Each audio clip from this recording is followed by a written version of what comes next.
ஆச்சு இண்டஸ்ட்ரியில் மோர் தென் 23 இயர்ஸ்க்கு மேலே and more then 125 films. But இந்த க்ரைம் த்ரில்லர் ஜான்ராவில் வந்து எனக்கு படம் அமையவே இல்லை.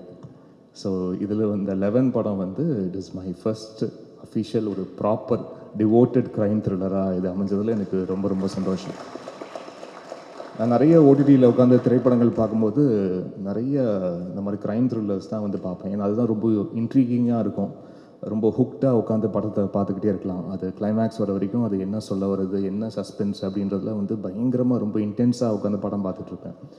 ஸோ பட் அந்த மாதிரி படங்கள் வந்து ஏன்னா நிறைய கமர்ஷியல் ஃபிலிம்ஸ் வந்து பண்ணுறோம், நிறைய ரூரல் ஃபிலிம்ஸ் வந்து பண்ணுறோம், சிட்டி சப்ஜெக்ட்ஸ் நிறைய வருது பண்ணிகிட்ருக்கோம். பட் இந்த மாதிரி ஜான்ரில் நம்மளுக்கு ஒன்று கரெக்டாக ஒன்று அமையணுமே அப்படின்னு யோசிச்சுட்டே இருந்தேன்.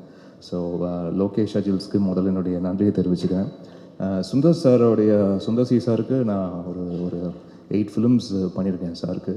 அப்போது அவங்க ஒர்க் பண்ணிகிட்டு இருக்கும்போது சாரோட சேர்ந்து இருந்த அந்த ஒரு காலகட்டத்தில் இருந்த நிறைய உதவி இயக்குநர்களோடு சேர்ந்து அவங்களுடைய படங்களுக்கெல்லாம் வந்து இசையமைக்கக்கூடிய வாய்ப்பெல்லாம் கிடச்சிது. இப்போது பேசின பத்ரி அவர்கள், வீராப்பா இருக்கட்டும், திருவிளையாடல் ஆரம்பம் பூபதி பாண்டியன் அவர்களாகட்டும், அண்ட் சுராஜ் அவர்கள், அந்த மாதிரி. ஸோ அந்த டைமில் இருந்த யாரெல்லாம் வந்து இருந்தாங்களோ உங்களுக்கு எல்லாமே ஒர்க் பண்ணியிருக்கேன். பட் நான் ஒர்க் பண்ண டைமில் லோகேஷ் அப்போது இல்லை, அதுக்கப்புறம் தான் லேட்டர் தான் லோகேஷ் அவர்கள் வந்து ஜாயின் பண்ணியிருக்காரு போல. அண்ட் முதல்ல லோகேஷ் சார் வந்து இந்த மாதிரி சுந்தர் சாருடைய அசிஸ்டன்ட். நான் இந்த மாதிரி ஒரு ஸ்கிரிப்ட் சொல்லணும் அப்படின்னோடனே நான் ஒரு மாஸ் கமர்ஷியல் என்டர்டெய்னராக இருக்கும், நிறைய ஹியூமர்லாம் வச்சு ஒரு மாஸ் கமர்ஷியல் என்டர்டெய்னராக இருக்கும் அப்படின்னு தான் நினச்சேன். பட் ஸ்கிரிப்ட் கேட்கும் போது தெரிஞ்சது ரொம்ப ஒரு இன்டென்ஸான க்ரைம் த்ரில்லர் வந்து கொண்டு வந்திருக்காரு.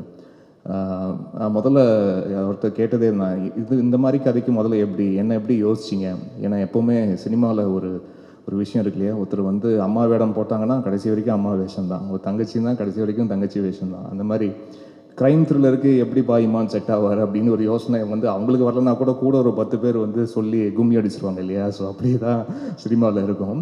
பட் அப்படி யோசிச்சிங்க அப்படின்னு சொன்னால், இல்லை சார் இது வரைக்கும் நீங்கள் பண்ணல, அந்த மாதிரி பண்ணால் ரொம்ப நல்லாயிருக்கும் அப்படின்னு யோசித்தேன் அப்படின்னுக்காக வந்தார். ஸோ அங்கேயே அவர் வந்து ரொம்ப ஓகே, ஒரு ஆஃப் பீட்டாக யோசிக்கிற ஒரு இயக்குனராக இருக்காருன்னு எனக்கு ரொம்ப பாசிட்டிவாக இருந்தது.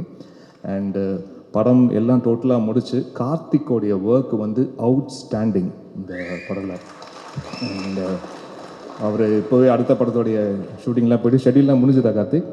முடிஞ்சில்ல, அடுத்த படம் ஷூட்டிங் ஷெட்யூல் முடிஞ்சுது, படமே முடிஞ்சு பாருங்கள் அந்த அளவுக்கு.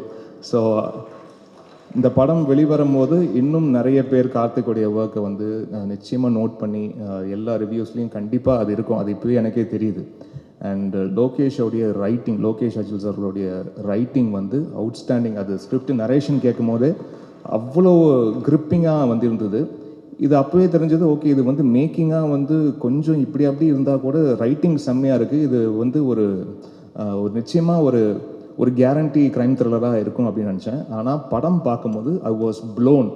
அவர் வந்து எப்போவுமே என்னென்னா ரொம்ப பில்டப்லாம் வந்து பண்ண மாட்டார், சும்மா வந்து படத்தை கொடுத்துட்டு சார் பார்த்துட்டு சொல்லுங்கள் சார் அப்படின்னு வந்து சொல்லிடுவார். ஸோ அப்படி பார்க்கும்போது ஐ குடன்ட் கண்ட்ரோல். நான் வந்து ஃபோன் பண்ணி அவர்கிட்ட ரொம்ப நேரம் பேசிட்டு இருந்தேன்.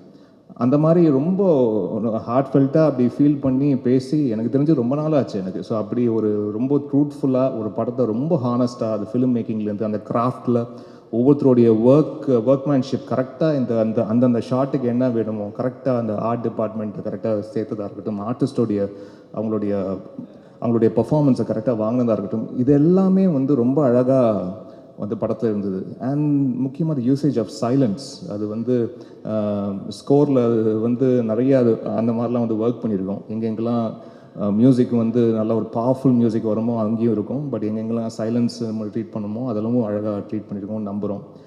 அண்ட் இந்த படத்தோடைய ஆடியோகிராஃபர் ராஜா அவர்களுக்கும் இந்த நேரத்தில் நன்றியை தெரிவிச்சுக்கிறேன். அண்ட் முக்கியமாக இந்த ஆல்பம் எனக்கு ரொம்ப ஸ்பெஷல். ஏன்னா முக்கியமாக சிங்கர் மனோ அவர்கள், நான் இப்போ கூட ஒரு ரியாலிட்டி ஷோவில் கூட இருந்து மனோனை வந்து வாரம் பார்த்துக்கிட்டு இருக்கேன். அண்ட் எனக்கு திரைக்கு நான் வர்றதுக்கு முன்னாடி அவரோட மியூசிக் கம்போசிஷனில் நான் வந்து கீபோர்ட் ப்ரோக்ராமராக நான் வந்து ஒர்க் பண்ணியிருக்கேன்.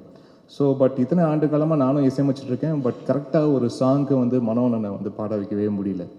அது கரெக்டாக இந்த படத்தில் அது அமைஞ்சது. அது வந்து லோகேஷுக்கும் நன்றியை தெரிவிச்சுக்கிறேன். நான் மனோன்னு சொன்னோன்னே சார் ரொம்ப நல்லாயிருக்கும் அவர் நம்ம போகலாம் அப்படின்னு சொன்னதுக்கு. ஸோ அது ஒரு செய்திகளை உடனுக்குடனும் துல்லியமாகவும் தெரிந்து கொள்ள சப்ஸ்கிரைப் பண்ணுங்கள்.